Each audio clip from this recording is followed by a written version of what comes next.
এনেকুৱা দিনত সকলোৱে কঁঠালৰ আচাৰ কৰে, কাৰণ এনেকুৱা দিনত কঁঠালবোৰ কোমল থাকে। সেইকাৰণে ভাবিলোঁ আমিও অলপ কঁঠালৰ আচাৰ কৰি লওঁ আৰু ভিডিঅ'টো বনাই আপোনালোকৰ লগত শ্বেয়াৰ কৰোঁ বুলি। কঁঠালৰ আচাৰ বনাবলৈ এটা কোমল চাইজৰ কঁঠাল এটা আনিলোঁ আৰু আনি এইদৰে ইয়াক কাটিবলৈ ল'লোঁ।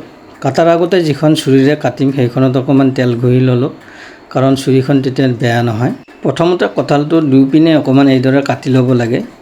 তেতিয়া কি হয়, কঁঠালৰ আঠাখিনি কমপ্লিট ওলাই গুচি যায় আৰু তেতিয়া কাটিলে আঠাটো ওলাই নাথাকে।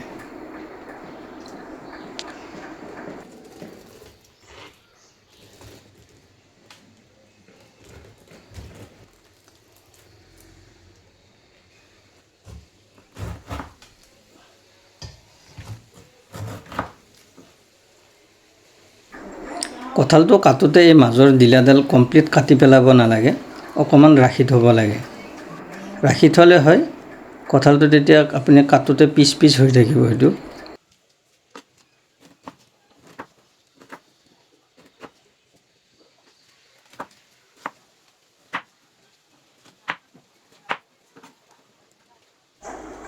পানীখিনিত হালধি আৰু নিমখ অকণমান মিলাই ল'লোঁ, যাতে কাটি থোৱা কঁঠালখিনি ক'লা হৈ নাযায় আৰু নিমখৰ সোৱাদটো যাতে কঁঠালখিনিত লাগি ধৰে।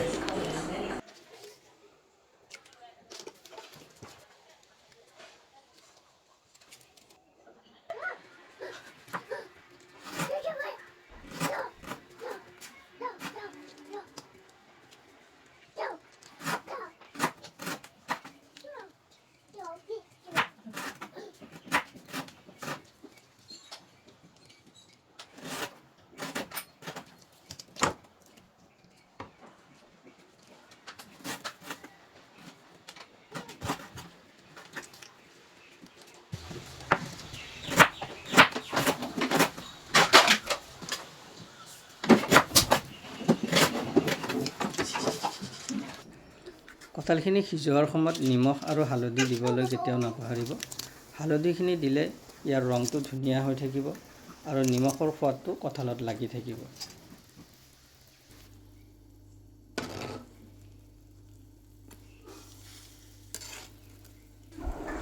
কঁঠালখিনি সিজি উঠাৰ পিছত এইদৰে চালনী এখনত দি পানীটো পৰি যোৱাৰ পিছত অলপ সময় ৰ'দত দিব লাগিব, যাতে পানীটো অকণমান শুকাই যায়। খুব বেছিও শুকাব নালাগে, বেছি শুকাই গ'লে কঁঠালখিনি আকৌ টান হৈ যাব।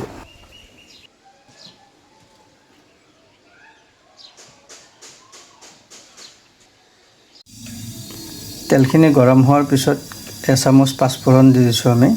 এতিয়া হিং এচামুচ দিম। হিং এচামুচ দিয়াৰ পিছত এতিয়া কঁঠালখিনি বহাই দিম ইয়াতে।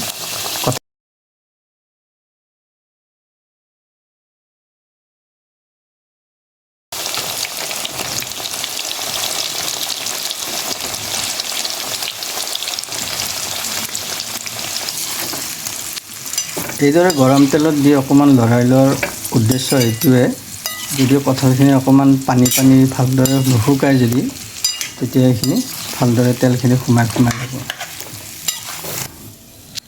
এতিয়া ইয়াতে নিমখ এচামুচ দিম।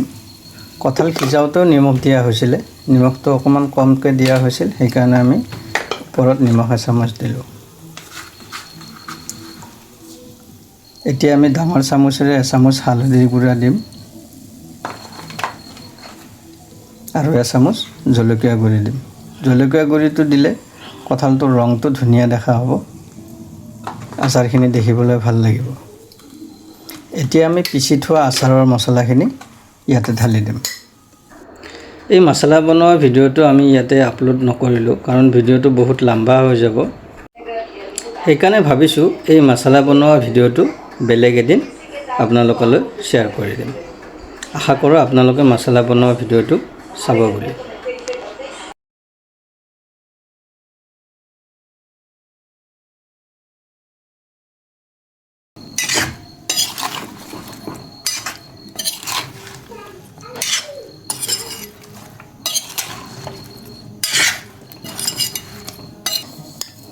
চাৰি চামুচ মছলা দিয়া অকণমান কম লাগিলে, সেইকাৰণে আৰু এচামুচ মছলা ইয়াত মিহলাই দিলোঁ।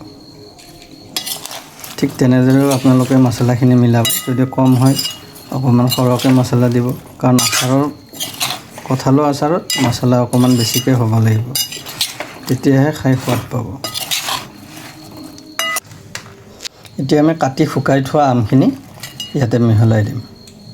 আমখিনি আপোনালোকে এনেকৈ নিদি গ্ৰেট কৰিও দিব পাৰে। আমখিনি দিয়াৰ কাৰণ এইটোৱে, আচাৰখিনি টেঙা হ'ব তেতিয়া।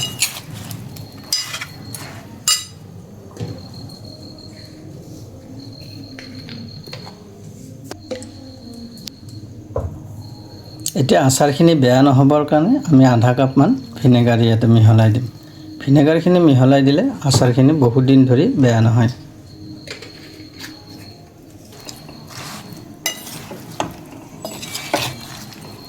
এইদৰে আমি আচাৰখিনি মিহলাই লোৱাৰ পিছত আমি এক ৰাতি এনেকৈ ঢাকনি মাৰি কেৰাহীতে ৰাখি দিম। তাৰপিছত কাইলৈ এক ৰ'দ দি আমি বটলত ভৰাই আকৌ আমি ৰ'দত দি থৈ দিম।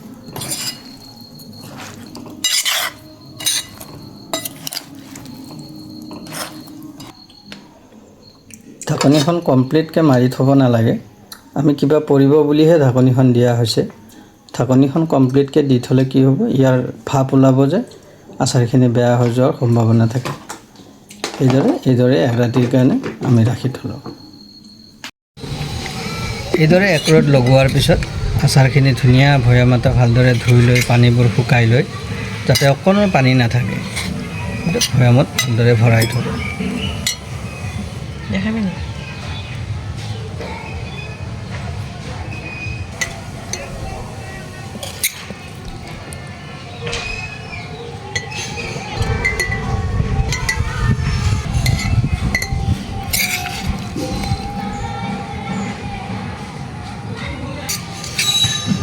এইদৰে ভৈয়ামত ভৰোৱাৰ পিছত দুদিন ৰ'দ লগাই উঠি ইয়াতে আৰু একাপমান মিঠাতেল লৈ, যদি আচাৰ বেছি থাকে আপোনালোকৰ তেতিয়া বেছিকৈ তেল ল'ব, গৰম কৰি লৈ ঠাণ্ডা কৰি আকৌ ইয়াতে ঢালি কেইদিনমান কণ্টিনিউ ৰ'দ লগাব। যেতিয়া বেছি ৰ'দ থাকিব তেতিয়া কণ্টিনিউ ৰ'দ লগাই, তাৰপিছত আৰু আপোনাৰ আচাৰ বছৰ বছৰ ধৰি বেয়া নহ'ব।